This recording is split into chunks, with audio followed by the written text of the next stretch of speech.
those in favor, please say aye. Aye. Any opposed? All right, we are back in open session. Okay. So moving along to approval of the agenda. There's one change to the agenda that the public may not have seen. We are under the consent agenda under hires. We are adding letter C. Katie Orlowski, 1-1-8 at Northside Elementary. Letter D, Jim White will be bumped down to, we'll go from C to D now. So that's the only change that I have. Okay. Is there a motion? So moved. Second. All in favor, say aye. Aye. Approval of previous minutes. The Board of Education approves the minutes of October 16th, 2023 as presented.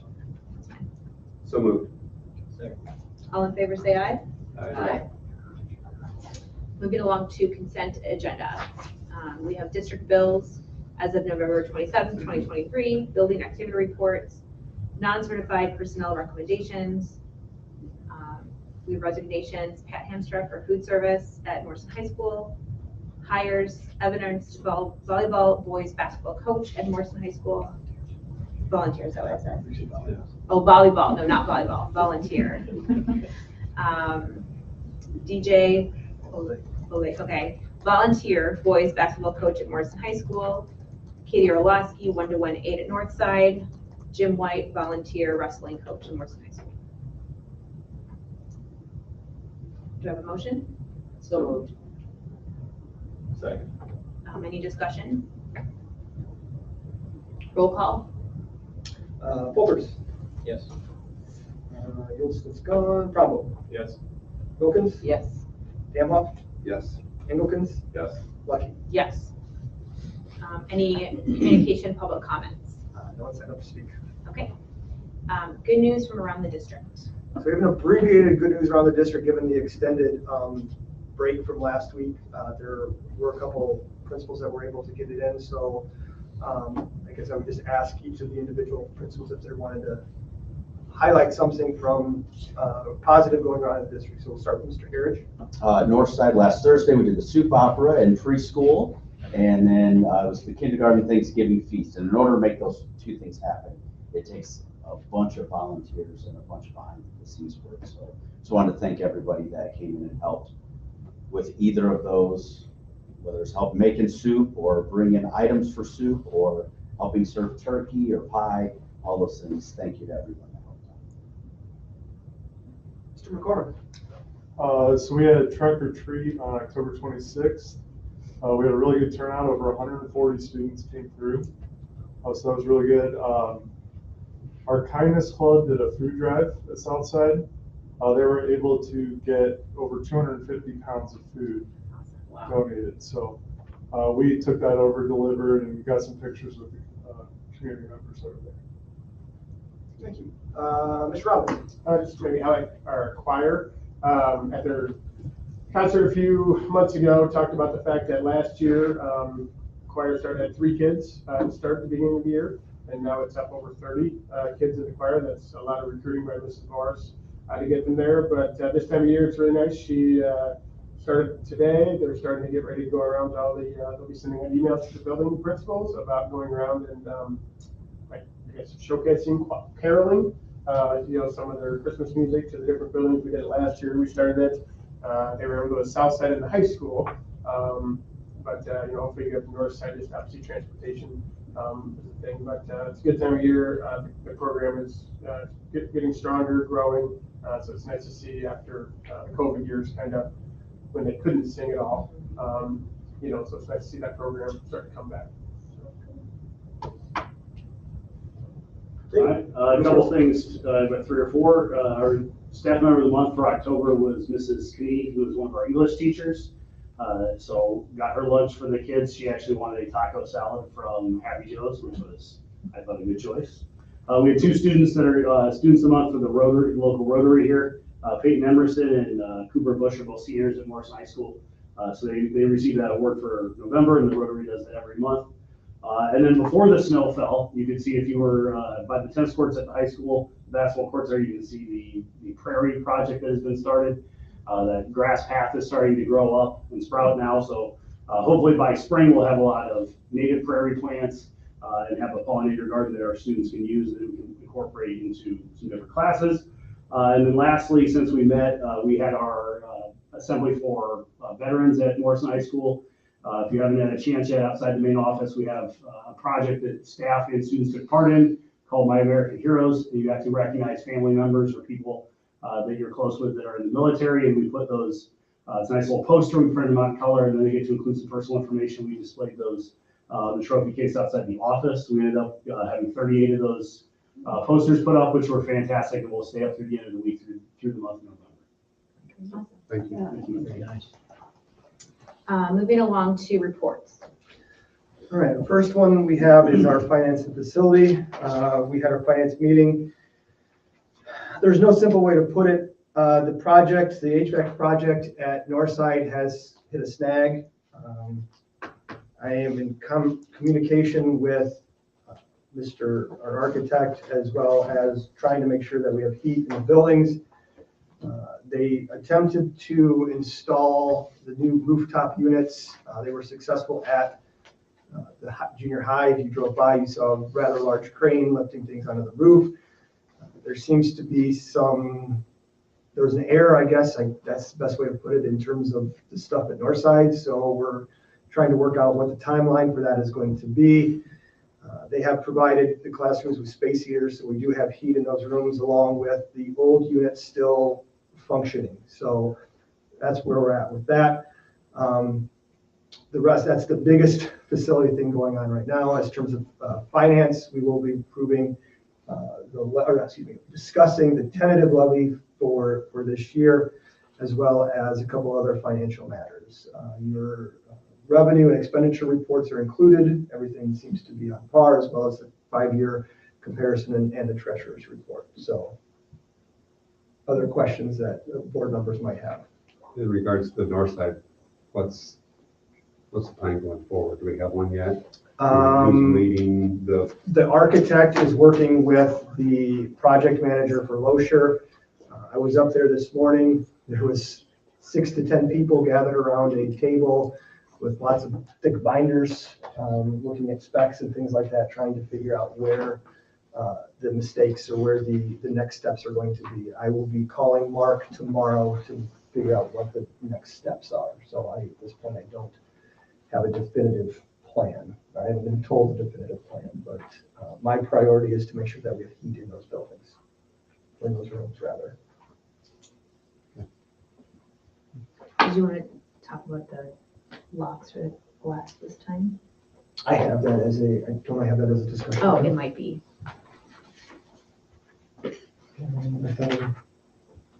Yes, crisis Okay. letter G. Perfect. Okay. I didn't go to that right now. That's okay. Enrollment, you have the numbers there. We are 3 students positive from this time last year. We are getting to the point of the year, however, where people are starting to unfortunately relocate. So keeping our fingers crossed that those numbers stay where they're at.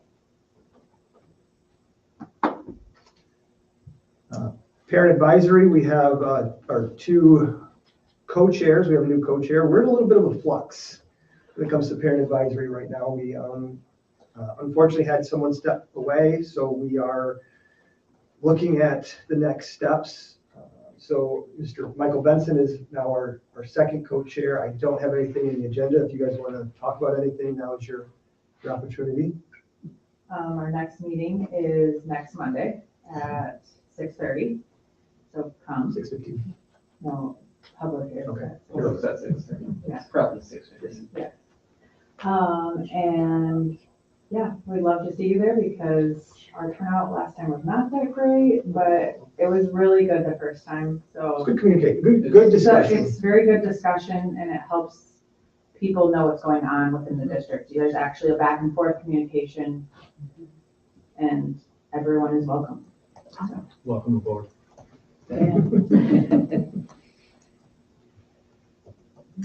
Okay, moving along to old business.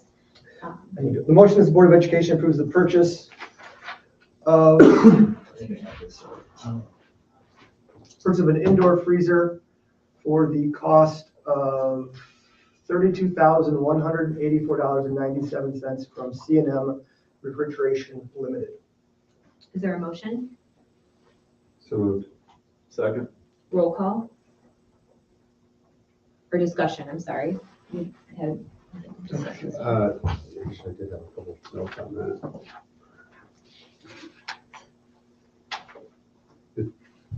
It talked about separate charge for licensed electrician. Is that, who's going to cover that? And then also said a separate charge if any walls need to be removed or relocated or rebuilt.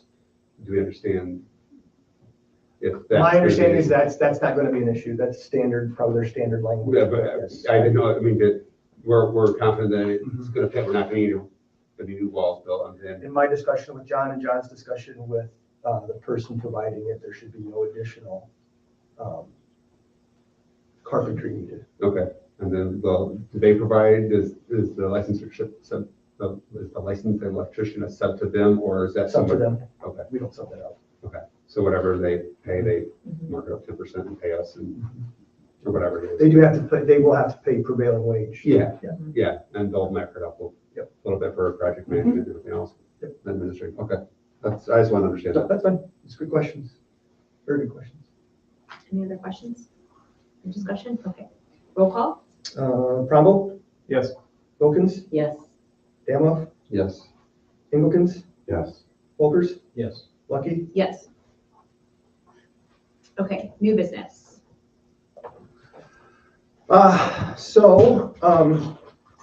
At your place, there is a copy of a presentation that I started working on, that if you know me, I tend to go down a rabbit hole and make things a lot more in-depth than they probably should be. So every year, all of the public schools in the state of Illinois receive what are called summative designations. This is in response to the Every Student Succeeds Act, which essentially replaced No Child Left Behind, starting in 2018. That law, that federal law, requires each state to have some sort of way to monitor the progress of public schools within their state. In your board packet is a breakdown of it's the flyer that the state of Illinois sends out. What I did is I went through and looked at our numbers as it compared to other districts and other buildings in Whiteside County. I'm pleased to say that all 4 of our schools were commendable, which is the second highest rating. Last year we had 2 schools who were exemplary. This year we were all commendable. You don't want to be below commendable. If you're commendable, then that means the state of Illinois is requiring you to do certain things. So all of our districts and all of the schools that are in that packet that you have comparison-wise, there were only 2 schools that were exemplary. That was Rock Falls Middle School, and I don't have it with me. I had it on my other paper. I think it was Provincetown. So of all the schools in Whiteside County, we only had 2 exemplary schools this year. So what this is, or how they come up with this, there's measures of academic performance for kindergarten through 8th grade, and there's measures of academic performance for high school. There's also, if you look at the second page there, school quality and student success indicators. So all of those factor into and are given a weight. So in terms of academic performance, K-8, you have English language arts growth. There's a definition there for you. That's 25%. Math growth is 25%. ELA proficiency is 7.5%. Math proficiency is 7.5%. Science proficiency is 5%. And English learners' progress to speaking English is 5%. As far as 9-12, you have ELA proficiency, math proficiency, science proficiency. The big one is graduation rate. That's 4, 5, and 6 years. And then English learners' proficiency as well. The school quality and success indicators, chronic absenteeism, that refers to percentage of students who missed 10% of the year, previous year for whatever reason, both excused and unexcused. Climate survey, essentially, did they take the 5 essential survey that the state puts out? It has nothing to do with the responses. It has nothing to do with, we like our teachers, we hate our principal, the food sucks, whatever. It's if you took the survey. So there's really no reason why you should not score well there. K-9-12 is chronic absenteeism, climate survey, and then 9th graders on track. 9th graders on track refers to the number or percentage of students with 5 full year course credits or 10 semester credits was no more than one F in a core class. So that's how the state of Illinois determines our summative designation. So I won't take the time to go through all of that, but I have broken it down for the board, as well as there's copies for the public if they'd like to see it. I've shared this with the principals. I've shared this with the teacher advisory committee. It kind of shows where we're at. If you look at the overall index scores broken down by building, okay, that's the score. Right? And so the way they do it is they take all the schools in the state of Illinois, the top 10% of the highest scores are your exemplary, your next 60% are your commendable, and then it goes down from there. So you can see Northside had a score of 74.82 of the K2 schools in Whiteside County. That was the highest score. Southside scored 77.85 of all 3-5 schools. I just did 3-5 K2. I did not do anybody that had K5. I tried to compare apples to apples. Northside was the highest scoring school in Whiteside County. As far as the junior high goes, the junior high scored 61.63, which ranked, unfortunately, 5th out of 6. And then the high school scored 69.84, which was 5th out of 6. In terms of where we need to improve, and I think Mr. Mills would kind of agree with this. If you look at the high school scores, our graduations, that's not our graduation rate, that's our score. It's 39.52, and then our chronic absenteeism is we scored 3.77. So those are the two areas in terms of the high school that I think we could look at improving. Questions? How do you improve on? You know, people show up. Well, yeah, that's the thing. You throw incentives, and that is the only thing that really, I mean, because other schools will say, okay, well, if you have like 2 or less absences for the first 9 weeks, then hey, we're gonna give you a Pizza party. Or you're going to take finals. Or finals too.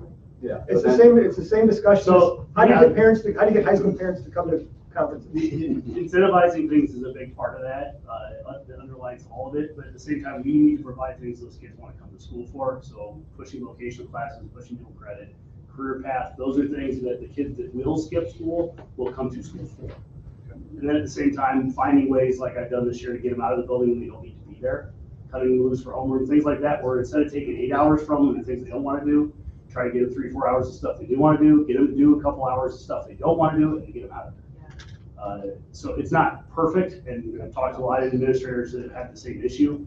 I think in a small rural school, you have the unique ability to go right to our kids and to our families. That's what we're going to do. So yeah, those are 2 things. I mean, it's 50% of our score, and we got a 39.52, so there's 11 points there. Which, if you look at that score, any of that moves it up that much more. At the same time, I would put as much weight into this as it can hold. So, Well, I mean, you're basically putting schools against schools. You only have 10% that can be on the top, and even if everybody's scoring real high, that 10% on top is. and people can't move this in the state of Illinois. Schools are districts bound by addresses, so it's not like you can move around and buy a car to a different dealership. You're kind of where you live is where you are. So knowing that where your school is doesn't help you do anything about it either. I think the important thing, and Mr. Mills is 1,000% correct, it's not worth the paper, but that's what people look at, and that's unfortunate. Sure. This does not tell the quality of our education, does not tell the quality of our students. It doesn't tell the quality of our teachers. It does not tell the quality of our non-certified personnel. But we live in a world where people look at things, and this is what they're going to look at. This is for informational purposes only. This is not to criticize it. It's not to critique it. This is where we're at. And I guess it does just highlight some little things. Sure. So it is not meant to be a gotcha. It is not meant to be an accusation. It is for informational purposes. So you guys are informed enough if somebody asks you, stops you and says, what's the deal with this? So. Sure. Okay. Mr. Mills, thank you. That's great explanation. Yeah, I It mean, really was. I appreciate it. there's 1,000 answers. There's just one good one. I haven't figured it out yet, but we'll keep working. Thank you guys. Okay. Moving along to the WACC travel procedures. I'm gonna kick that right back to Mr. Mills. This What was that? WACC travel. Yeah, I have a form I would like you guys to just take a look at. And then They have a it's in your, you guys have one of those? Yeah. Yeah, so I reached out to just the schools that use WAC, like we do other schools in our conference and the track. Currently just asking what they did for students allowed to drive to vocational classes or classes like dual credit. It was about half of them provide no transportation, so require their students to drive. The other half, it's kind of a mix. About half of those, so a quarter, require their students to take a bus like we currently do unless there's exceptions. The other quarter, just kind of the kids are allowed to do what they like, what the parents allow them to do. So what I would like is give our kids the option to drive. I think that's going to increase the number of kids that take it. Currently, in the situation we have students that drive 15, 20 minutes to this high school, get on a bus to go right back the direction they just drove. And I had the same concerns, that's why I didn't bring this to you in August. I wanted to see our kids. I was worried about them driving and doing that, but getting back into being more comfortable with high school kids after getting back to this level, I feel like the parents are going to be aware of it. They're going to sign off on it. We're going to be aware of it. And we already let them drive to school. We let them drive to the school to get on the bus. That's the same amount of driving or less in some cases. So it's just, I think, a simple thing that will prevent the kids now they just have their parents call and make up a story so they can drive instead of just doing it this way and then we're all on the same page. If they ride with someone, do they fill the same form out? So if they I would want every friends- student that is not in our vehicle Okay. to have one of these completed, Okay. so that the parents know they're not in our vehicle. Right. If that's one where they don't fill it out and the kid is saying they're going to high school, then whatever happens, Right. they need to know about it. So if they're allowed to drive themselves, are they also allowed to ride on the bus if they need to? Yeah, if the bus leaves at 7:15, so if they got there in time to get on the bus, and say weather's a little worse, they don't want to drive, or they got to do some extra school for practice, they're gonna stick around. Yeah, they would all have the option. The bus still runs. It runs other routes. That same bus does some other routes besides the WAC route. So it's going to continue no matter what. And then we have about 40 kids, 45 kids that can get on that bus based on current numbers. So I hope it encourages more kids to do these courses because they have a little bit of flexibility. Very important. Yeah, no, this is a great opportunity. The Whiteside Area Career Center, SAWC, and MIT are just fantastic resources for a community this size to have those three just as a starting point for our students. Great. Is there any requirement, because I'm not familiar with the licensing, driver's license for teens, but can they have somebody in their car? So there are much more restrictions for passengers, numbers, times a day, things like that, than when I drove, when you drove, any of that. So those are things that's where having a waiver like this is putting that onus on the parents. But I wouldn't feel comfortable with any kid riding with another high school kid. So your thought is not even within the legal ramifications, just kind of Now, generally. is it really legal if they're a teen driver? I don't think they they can can have have a one, they passenger. can have one passenger that is not a family member. Okay. So how can, I guess what I'm trying to say is, how are we gonna be, how can we control that? We can't, and we can't control them on the way to school either. I know. And you can't control if they grab a beer.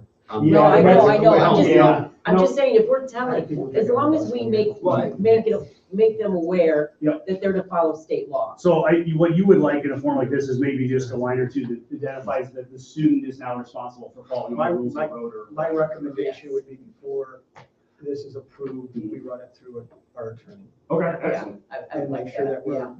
we're covered liability-wise. No, I think that makes sense. And that is explicitly why we bring things to you guys, because we want your perspective. So, yeah, I appreciate that, Mr. Vance. So we can get that part done, and then, yeah, if we come back. And this is, like I said, why I didn't do it in August. I wasn't ready for it. I wasn't comfortable. I think now, and it's just one thing that I'm ready to move on. Well, and I to, appreciate it. I really do. So, yep. No, the kids are chomping at the bit for it. And like I said, we have parents that call and make up reasons for their students to drive. And WAC is good about it, and that they have a form that they send with the students. I fill it out. It's a triplicate form. The office keeps a copy. The parents get a copy. The Whiteside Area Career Center has a copy. So it's all being done correctly, but they're getting kind of getting around a little bit. So Sure. and it's a really simple. Right. Thank you guys. Okay. The van purchase.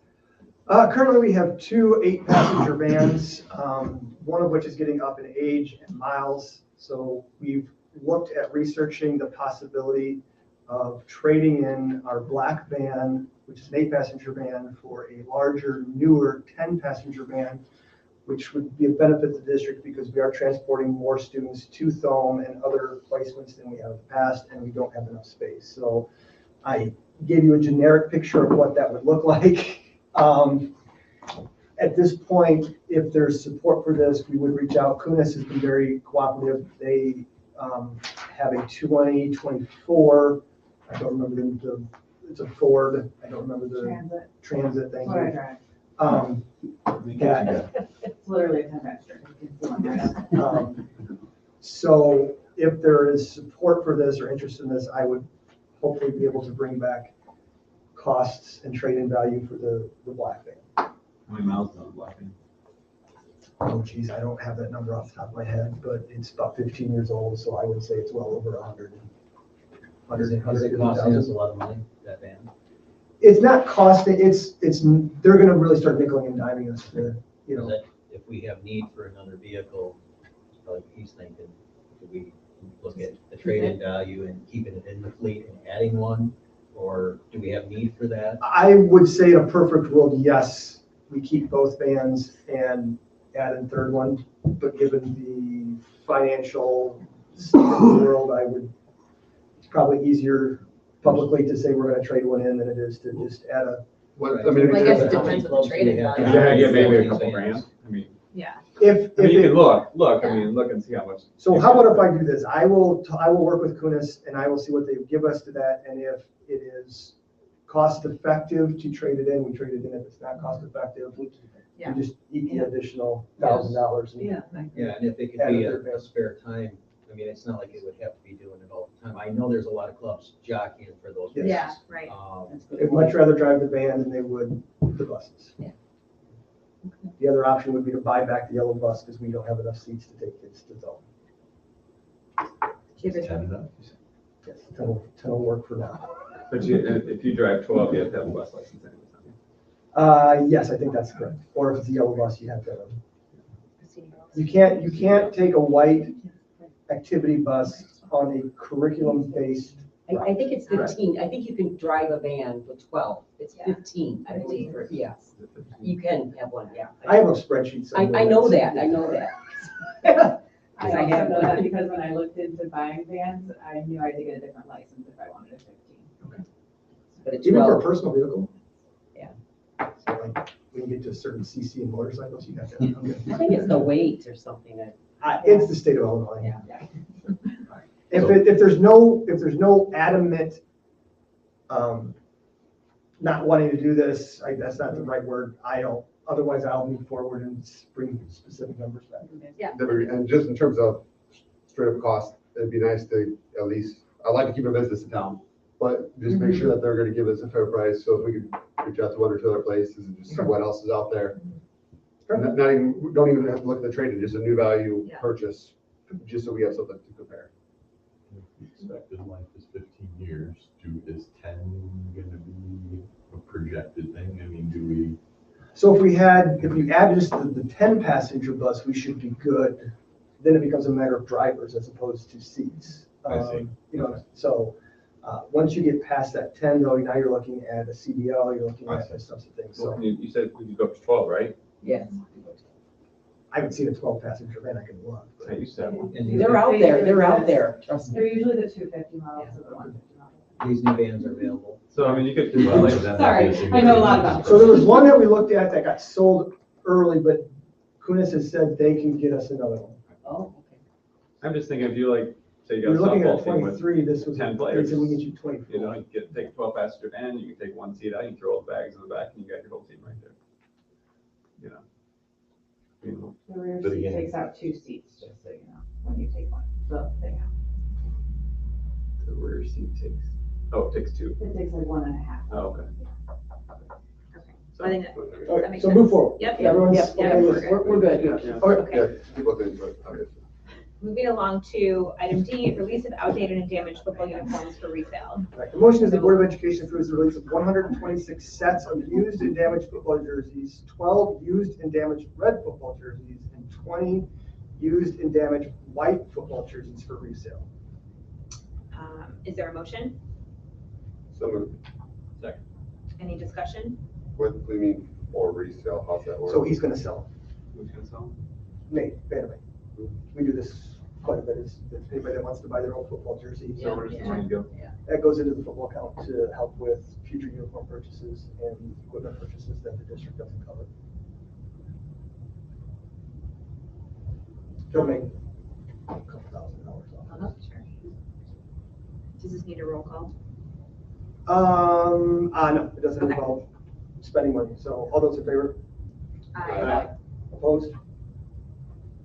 Okay, pre-arranged absence request. The motion is that the Board of Education approves a prearranged absent request for student number 262701702. Do I have a motion? So moved. Second. Any discussion? All in favor? There you go. No, I don't know that. All in favor, say aye. Aye. Opposed? Moving along to the preliminary 2023 tax levy. Okay, so it's November, which means we have to introduce to the public what our tax levy will be or what our tax levy may be for, that you pass in December. So I'm gonna go ahead, and I think this is a better version of it than what you see in your board packet. So, okay, our levy is based on what our rate setting EAV is. So our rate setting EAV is different than what our total equalized assessed value is. That's what EAV stands for. So it's all the property, the value of the property in our district, and then you take out your TIFs, you take out your other tax abatements, those types of things, and you come up with a number that is slightly smaller, and that is considered your rate setting EAV. So our rate setting EAV last year was just under $141 million. This year, the good news is our rate setting EAV is projected to be almost $150 million. So we're looking at $8.9 million increase, or 6.37% above what it was last year. State of Illinois requires a public entity or levy or taxing body that anytime you are increasing your request, which is what the levy is, greater than 5%, to have what is called a truth in taxation hearing, which we do every year.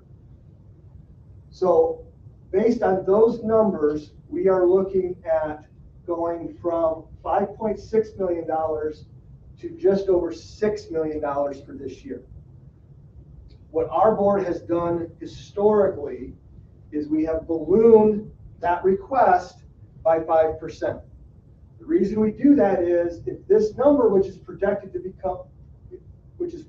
just under $150 million, for whatever reason comes in at $160 million, we can't ask for any of that money. So whatever we ask for, we can't get anything more than that. So in order to hedge our bets against that number coming in greater, and I'll be honest with you, it never does, but not by much, if it does, we balloon that by 5% and ask for a greater amount in the eventuality that that number increases. So although we're asking for $6.2 million, essentially, or more than likely, we'll get just a little over $6 million, which is still a nice increase from last year. This does not include our bond and interest, which we have no control over because that money is set by the county clerk. They tell us what we need to get. Now, next month, we will pass a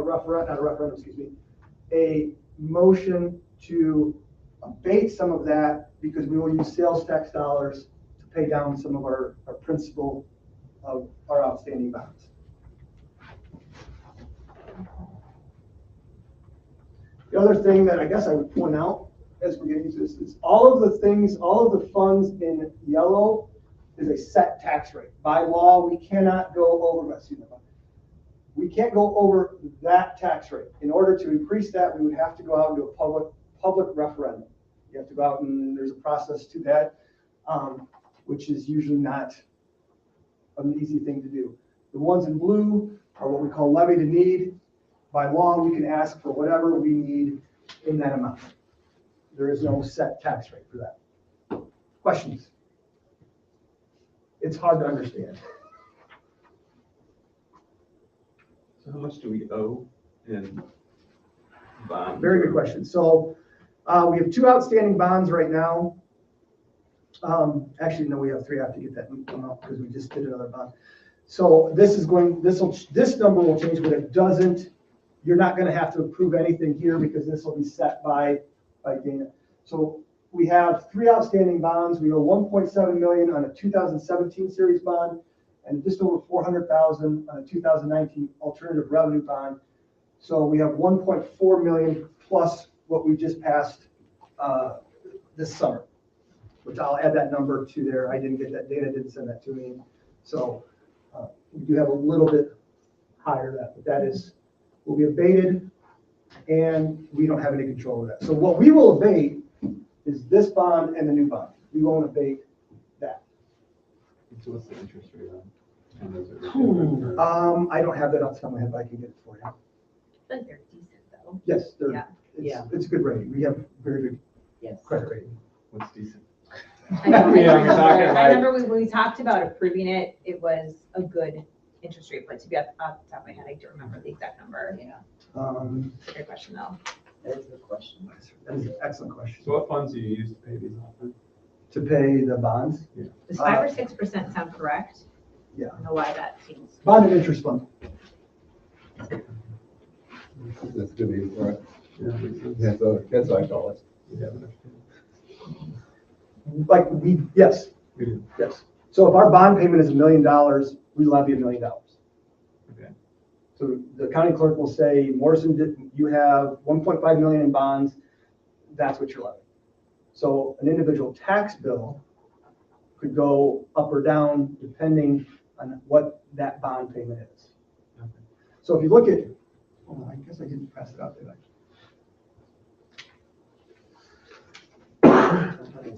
So what, I mean, if you have the money to pay it off, why don't you pay it off? What's the idea? So you don't do that because it allows you to keep that money in other funds. So our bond and interest fund is there's the only revenue that goes into that is the annual levy. Okay. So it's essentially a flow through. If you have $1.5 million in bond payment, you get a $1.5 million from the tax base. It goes in and then it goes right out. You're not banking money. You don't have anything like, you don't have a surplus. This is what you need to the dollar.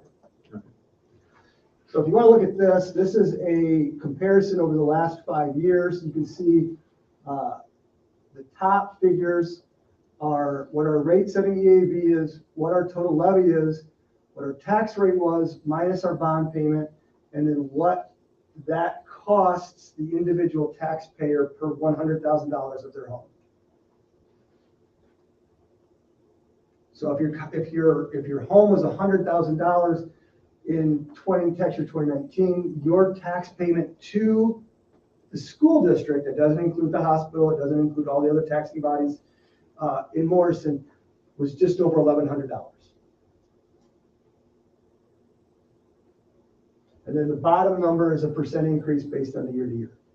And that fluctuates depending on the number of bonds, it fluctuates on your EAV, fluctuates on, we might not have needed to levy for IMRF 1 year, we might not have needed to levy for Social Security, our tort levy might not be as great as it was, so there's a number of factors that determine what it goes up and down. Just curious, its cost per $100,000 home is up to non-residential items get taxed at the same rate? Is it $1,000 for $100,000 home or $100,000 property value? Businesses. Businesses are different. Yeah, they are. What do you know? Okay, rental. If I rent the house out. If you're a rental house, that's the owner of that. The owner of the house has to pay it. Okay. Yeah, I put this, Yeah, that's a great question, Yeah. Dustin, it really is. The way they tax businesses depends on a lot of different things. Mhm. You could have TIFs. Yeah. You could have, for example, we get a flat payment, if you look at our budget every year from the landfill. part of the negotiation for them is, they're not a taxable body, but they, in lieu of that, they pay us, $50,000 a year. The problem is, in order to attract businesses, one of the biggest things is we'll give you a tax break. So, understanding school finance in Illinois is clear as mud. Other questions? Those are fantastic questions. So we will have a truth in taxation hearing at our next board meeting. That announcement will, never mind. It'll be at the next board meeting. You guys will. Okay. It's a Date thing. It has to be 14 days, has to be no less than 14 days prior to the meeting, but no more than 15 days, and it has to be specifically, you have to have a 1/4-inch font, Times New Roman. It's the state of Illinois. So anyway, we take care of that, and Sounds good. Okay, moving along to item G, crisis committee and possible security upgrades. We had our annual crisis committee meeting prior to break. It's a very good discussion. We looked at 2 possible ways or security upgrades that we can use sales tax dollars for. One is a secondary locking mechanism known as flip lock. I'm going to hopefully share this with you. Show you.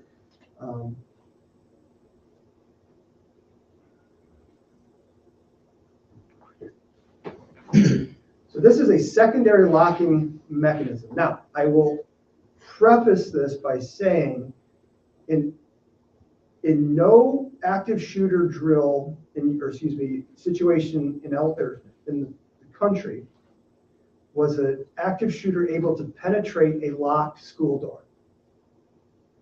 The best defense is locking your doors. Unfortunately, we live in a world of convenience and things, and sometimes doors don't get locked. In those situations, having a secondary locking device is beneficial. And that would be something like flip lock that applies to the laws in Illinois. So this is what this would look like.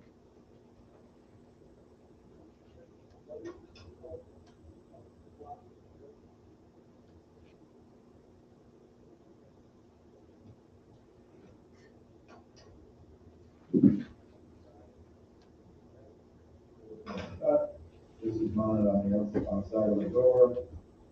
Just lift it up. And you don't even have to lift it up.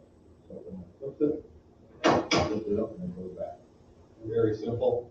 It's just got the key that you can use from the other side that raises this up.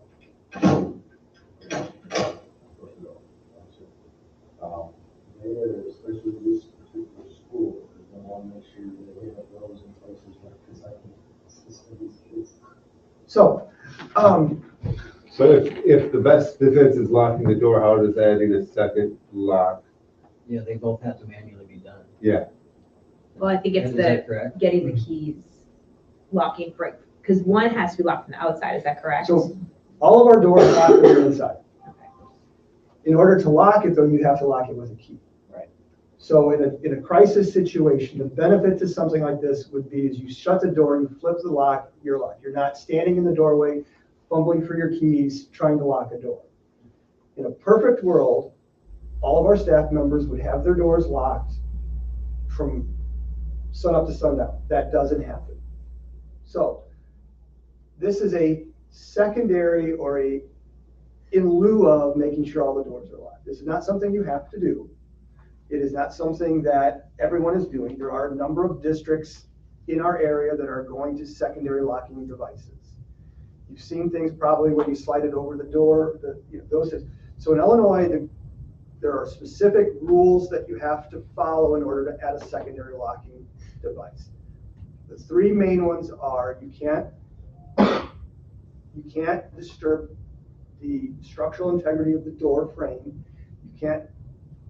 You can't mess with the structural integrity of the door, and it has to be able to be unlocked from the outside. So a fireman, principal has to be able to unlock it from the outside. There's very few devices that meet those criteria. This is one of them. That's Bob Sondergaard. If you know Bob, he's a former firefighter. He's a former regional superintendent. He's the one that did all of our health, life, safety inspections. He has always been anti-secondary locking devices. He was approached by this company that meets the criteria. He's kind of their spokesman for this in our area. Again, this is not something that you have to do. You can use sales tax dollars on it, so it's not costing you any money outside of the ed fund. It is a added protection for students. Did you ask our resource officer how he felt about Yes, he was part of that, and he had no issues with this. Now, that's it? really good. He was no issues, or he was for it? Yeah, Yeah, yeah, he he was- was. He recommended it. So- I mean, he was very much like, anything we can do, the more we can do, it deters someone, it adds time, like, that's all. Can't we just put a lock on the door handle? Wouldn't that be simpler and easier? Well, Well, you have that to doesn't- lock it from the outside. But you don't need a key, from the inside, you don't need a key, just like you have in your house. Yeah, Like the button, the push button on the Yes. inside and the key on the outside. which would still meet all that criteria, and I can only imagine that'd be a fraction of the cost of mounting a whole new Is device. there a reason you can't have a push button? Because I I've never have seen a school never with a push seen button a on the school- inside. I don't know, Never. off the top of my head, I don't know why. There has to be a reason. I don't know what it is. though. I have no problem with it. It's about $300 per. As long as our resource officer shows that But he feels it's. I would want to, before we spend $300 per, I'd want, for door, I'd want to know why we can't replace the lock at $50 per door. Probably less installation too. The $300 includes installation. Okay, but still $50 would, my guess is would still be a $50 door to replace So it. if there's interest in learning more about this, Bob has said he can come to our Okay. board meeting and he can provide a demo and all that stuff, and he's an expert in all this. Okay. And maybe we can find out more information about what you're asking. Yeah. I think even. He if- could answer that question. Yeah, even if Officer Simmons could come to a meeting and Yeah, just, that's a good idea. if he has time or able to provide us with his insight. Because I feel like there was discussion on the locking situation and why something as simple as that Sure. can exist, why it doesn't. And again, he had more info and I don't remember. Yeah, I mean, it's a discussion item, it's more to come. So all the doors that we would be looking to install these on currently close sufficiently? Mhm. Okay. To my knowledge, yes. Okay, once the high school don't close, You wouldn't put this on a double door. Right. Well, the question was, when you have an older building, things can tend to shift on you a little bit. Yes. Sometimes doors, don't necessarily do exactly So what we you did want have them a to do. plan to, we're still working on replacing the doors at the high school. Oh, we are? Yes. I see, okay. And so this would be a part of that Yes. replacement Mhm. process? Yeah. Okay. The woman who started this company, I believe one of her kids was involved in an active shooter situation, and her husband is an inventor, and so they have gotten together and created this project, and they make money off of it, but they're very open to making it affordable for districts. I know there's one district that just added new doors, and they said, if the state of Illinois doesn't like it because you put it on new doors, tell us, we'll come out and replace it for free. So that's, Bob works with them. If there's we'd like to learn more, I can have Bob come and he can answer all of the questions that you have. I don't think it's, based on just this statement in here, it's indicating that traditional lock is not illegal, it's just, This is Texas too, so okay. yeah, I would just. It could be different. So the other thing that was brought up, and this was brought up specifically by Officer Simmons, is there are some coatings, what's the word? Yeah, like a Coverings that you can put on windows Mhm. that make them almost like a plate. shatterproof. Yeah. If you want to spend enough money, you can make them bulletproof. So what I guess I would throw out there is essentially at the high school, the doorways that lead directly to the cafeteria might be something we can consider at the junior high. All exterior doors, perhaps. It's not going to stop a bullet, but it's not going to, the bullet, It'll give you save more time. time. It'll give you more It'll time. save you time. Yeah. And my understanding is this is also usable for sales tax dollars. I don't know, I visited all the schools and Like kids safety just let me in the dollars. school. Life safety dollars. I mean, the issue is, we don't, if someone were to break in, this prevents the time that someone were to have I'm just that. saying, if you walk up to one of the doors, Somebody's always gonna let you in. kids Sure, let you in. yeah. I mean, they had no idea who I was. And speaking of sales tax dollars, so sales tax dollars can be spent on this. Mhm. Do we need to look at other items that rank, I don't want to say it ranked higher, but are important also? For, Sales tax dollars. Right. I know we're spending. we, Since Yes. we have a lot of issues, can we have a list of what sales tax dollars go to, what needs to be spent Sure. here and there? So we can, I have that. so we can look at that, so, you know, we have blocks on the list, but we might have something else that is very much needed that we can spend. I will update the list. We have extensive. Just because And that's I'm something- not aware of all of it. Yeah, in the facility Absolutely. meetings, we do run through that, almost, every few months. It's a good question. Things like the doors, at the time, I think it was the PA system was on there, that we had done, the gym floor at Northside, Since our different buildings are things getting like that, older, yeah. We do have a lot of Bathrooms, needs. yes. So. I just will wanna update that with the I just safety want to make things and sure I'll that send it money's out. getting spent where it needs to be spent, and Yeah. not taking anything away from what that will do. I understand that totally. Just a reminder, for everyone, sales tax dollars can only be used for specific things. Capital product, improvement of the buildings, can't use it for salaries, can't use it for buses, can't use it for non-permanent things, so, but yes, I have that list and I will update it and send it out to the board. Thank you. Yep. Okay, we have the service contract with Caitlin Rodriguez. So the motion is the Board of Education approves the service contract with Caitlin Rodriguez to provide speech language services for the district. Is there a motion? Second. Any discussion? Roll call? Gamma, Yes. Engelkens, Yes. Volkers, Yes. Trumbull, Yes. Wilkins, Yes. Lucky, Yes. Memo of understanding with the Morrison Support Staff Association. you know what, I need to talk with Rick about this. Can we table this? Mhm. I want to make sure I'm not jumping the gun. Okay, So can we just make it a discussion item versus? sure, yep, Oh. No, we can't. Okay. Left part. Okay. I got a bad feeling. It'll be fine, I just want to make sure handle things out. I want to make sure that we're all on the same page. He can get back to me about that, so. Okay. Good, that's fine. Does that make sense? Mhm. Okay. Transfer of funds. Motion is that the Board of Education approves the transfer of $100,000 from the Social Security Medicare Fund to the Education Fund in order to repay an interfund loan. Is there a motion? So moved. I'll second. Any discussion? So from time to time, we have to take money out of one fund and transfer it to another. That's known as an interfund loan. That has to be board approved. We did this last year, but in order to repay it, the auditors are requiring us to have the follow board action.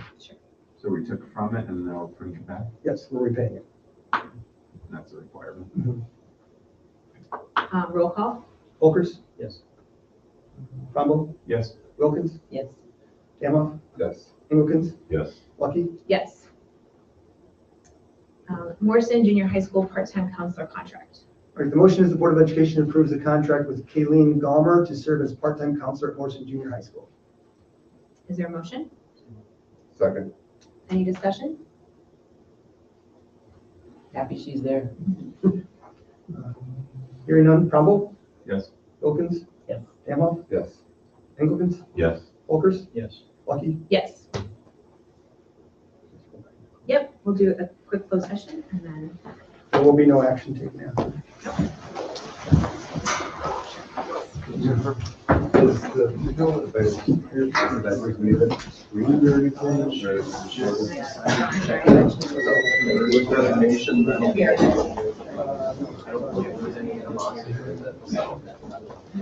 don't believe there's any animosity listed. I don't know what to make. It would be nice to have my convenience, like, places, you know, do back and forth, that'd be nice. No, you never know. Here we are. But, it's like-